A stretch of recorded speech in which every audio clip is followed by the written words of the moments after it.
Hello, everyone. This is the third in the segment of the Center-Bima. And based on what we learned in the past two test segments, I think today is a good test case. And that is, are you allowed to daven in a shul with the bima not being in the middle? Is it an affront to the Kedushat Beit HaKnesset, to the sanctity of the synagogue, or no? Based on what we learned, let's see what the poskim said. Let's start with the on-principle poskim, those that said that you have to put the bima in the middle, not as a means for people to hear, but it could be like the mizbeach that was in the middle, both inside and outside in the Beis HaMikdash. B, it's like the Ohel Moed that was in the middle of the encampment of the Jewish people in the desert. Or C, it's like the menorah where all the candles face the middle is always praiseworthy. Based on that, comes along the Bir Halacha, the Chafetz Chaim. I remind you, one of those that said, on principle, the Ohel Moed was in the middle, and therefore, so to the Bima, and says, באיזה מקומות פרצו מנהג קדומים זה, והתחילו לעשות הבימות סמוך לארון הקודש, מפני שרצו ללך בדרכי עובדי גילולים, כמו שעושים בהיכלות שלהן, in parentheses, שקוראים temple. In other words, they made the bima way up front near the Aron, all to be like non-Jews, like they do in their so-called temples. He means, in this case, churches. This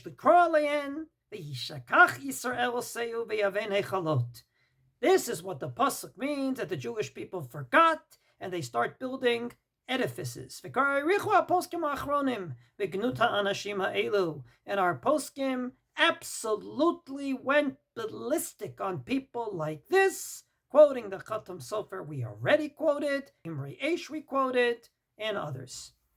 Obviously, if you're on principle, then the shul should have a bima in the middle, lock, stock, and barrel, and therefore you understand his critique, repeated by the Aruch HaShulchan. Rab Epstein, who lived at the same time as the Mishnah Berurah, comes along and says, as his Aruch HaShulchan, Chadashim mikarov ba'u, these new people came with these new innovative ideas, leshanot minagei Israel, to change the customs of the Jewish people, la'asot habima min hatzad, to make the bima on the side, namely either on front or some other place.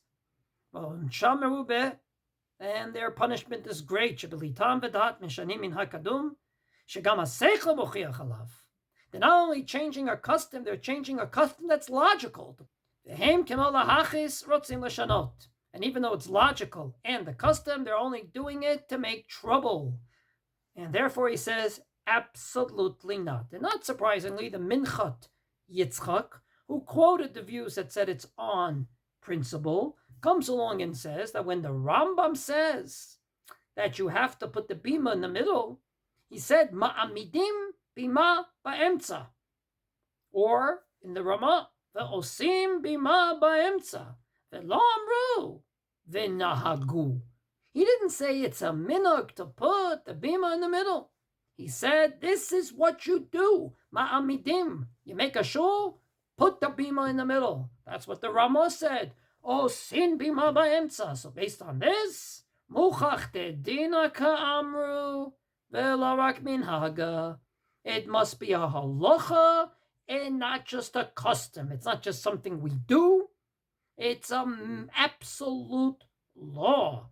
And therefore he paskins all the way that if you can be the 10th man for a minyan, or you live in a place where this is the only shul, daven at home.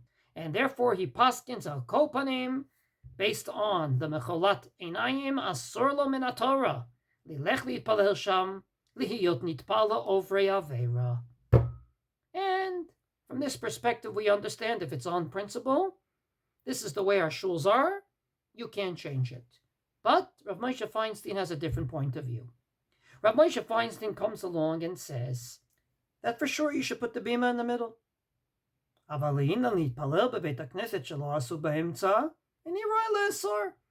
But if they didn't, I don't believe it's prohibited to go in there. Now I remind you, Rav Moshe Feinstein was very adamant about the mechitza.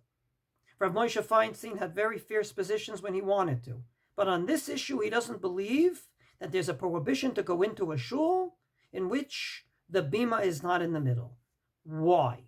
Because he says there were places in the past that only did it to be reforming Judaism, changing Judaism, but מקומות אחרים שאין כוונתם בשביל רפורמם, אלא בשביל שיהיה יותר מקומות ועוד טעמים כאלו, but in places where it's feasible, not you're doing it to look like, but it's feasible to put the bima in the front, for whatever reason. אין לאסור להתפלל שם, there's no prohibition to daven there, כי אין זה מעיקר דיני קדושת בית הכנסת, אלא כדי שישמעו. This is not part of the sanctity of the synagogue, but rather it's just a means to hear, as per the Rambam, the Torah, and the Ramah. And therefore, if you think you can hear better from the front or from some other place, that's where you should put the bima. And he quotes the Kesef Mishnah that already said it, and as we quoted. And therefore he says, why not put it in the middle if you can? And why not be choshesh to the Chasam Sofer that said it's like the Mizbeach? But at the end of the day, li'inyan la'esor litpalel, gam letamea, and shum makom. Even if you say it's like the Mizbeach, it does not prohibit you from davening there. From this perspective, I believe this is a very clear test case. If you say on principle the bima has to be in the middle, there's no way to daven in such a shul. But if you say it's just a means to listen, there's a lot of leeway, and you could say, let's see the shul, let's see how it's formulated, let's see the acoustics, let's take into consideration all those considerations, and that will dictate where to put the bima. So no question, classically the bima was in the middle, and no question if feasible, that's what you should do. But according to Rav Moshe Feinstein, it's only a means to listen, and therefore, if you find a better place, there's no prohibition to that.